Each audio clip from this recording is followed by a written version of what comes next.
With our compound interest formula, we have these different ways of solving for different pieces. We could solve for the balance, we could solve for the principal, we could even solve for the rate that we're working with. But what we want to look at here is when we want to solve for time. So our compound interest formula is that A equals P times 1 plus R over N to the NT. What if we want to solve for time, which is up in that exponent? So this whole idea of solving for an exponent, whenever we want to solve for an exponent, that's the purpose of our logarithms. So let's look at an example here where we go through solving for our exponent, which will bring in the idea of solving with logarithms. All right, so you deposit $5,500 into a bank that pays 3% annual interest, compounded monthly. So we have our deposit of $5,500, so that's our principal P, 5,500. We have our interest rate of 3%, so R equals 0.03. Compounded monthly, so we're going to have N equals 12. And then we're going to find some different pieces here. So what equation can be used to determine the account balance after 7 years?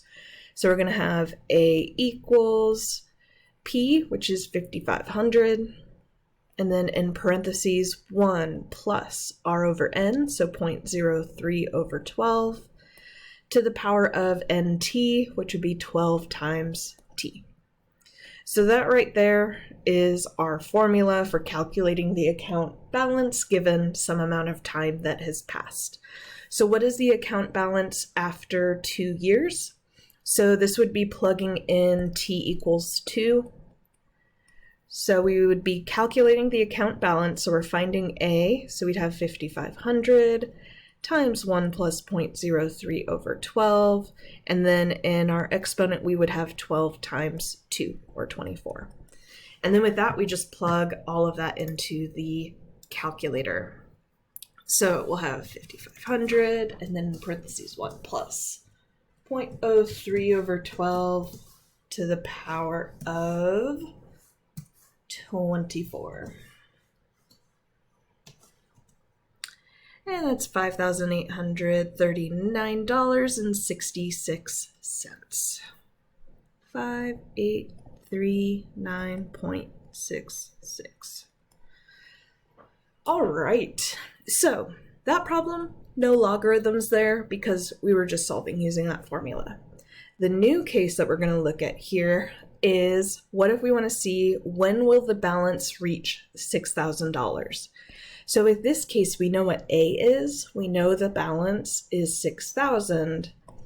And what we want to do is find T. So T is our unknown. So we're going to have 6,000 equals 5,500 times 1 plus 0.03 over 12 to the power of 12T. So our variable is up in that exponent, which immediately tells me that we're going to need logarithms. This is like solving an exponential equation. So what I want to do first is I want to isolate my exponential piece. So this whole 1 plus 0.03 over 12 to the 12t, I want to get that all alone on one side of the equation. So to do that, I'm going to divide both sides by 5,500. And if that comes out to a nice number, I'll reduce that 6,000 divided by 5,500. 1.09. Maybe, since it's kind of a messy decimal, I want to keep this as accurate as possible for as long as possible. So I'm actually going to leave that as 6,000 over 5,500. I know it's a bit messy, but especially when we're dealing with exponents, we just want to avoid rounding as much as possible. All right, so the two routes we could go is either switch to logarithmic form, or we can take the logarithm of both sides.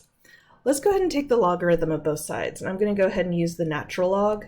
So I'm going to take natural log of that 6,000 over 5,500 equals natural log of that whole 1 plus 0.03 over 12, that's our base, and then we have this exponent of 12t. So what that will give me is I'll have this natural log of 6,000 over 5,500 equals that exponent of 12t will come out front, and then that's multiplying with the natural log. Let's see if that's a nice number. 1 plus 0.03 over 12. Yeah, 1.0025. I'm going to go ahead and simplify that since I don't have to do any rounding. So 1 plus 0.03 over 12 is a 1.0025. All right, then the whole purpose of this is solving for t. So what I'm going to do is divide both sides by 12 times that natural log of 1.0025. So in my calculator, we just solved for t, and I'm going to plug in, let me grab the scientific calculator.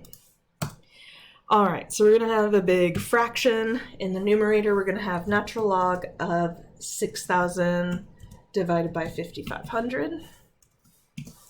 In the denominator, we're going to have 12 times the natural log of 1.0025.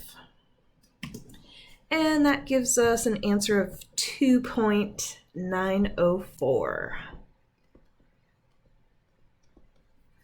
So this is the amount of time that we need to pass for us to reach $6,000.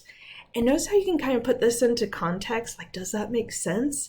In that last example, we looked at what the balance would be after 2 years, and we were at about $5,800. So to be at $6,000 isn't that far away. So for it to be at 2.9 years, that makes sense. So let's say about 2.9 years would be the answer there. All right, so with this, we're using our compound interest formula, and it's just this scenario where we're trying to solve for the exponent that we'll need to bring in logarithms and taking the logarithm of both sides so that we can solve for that exponent.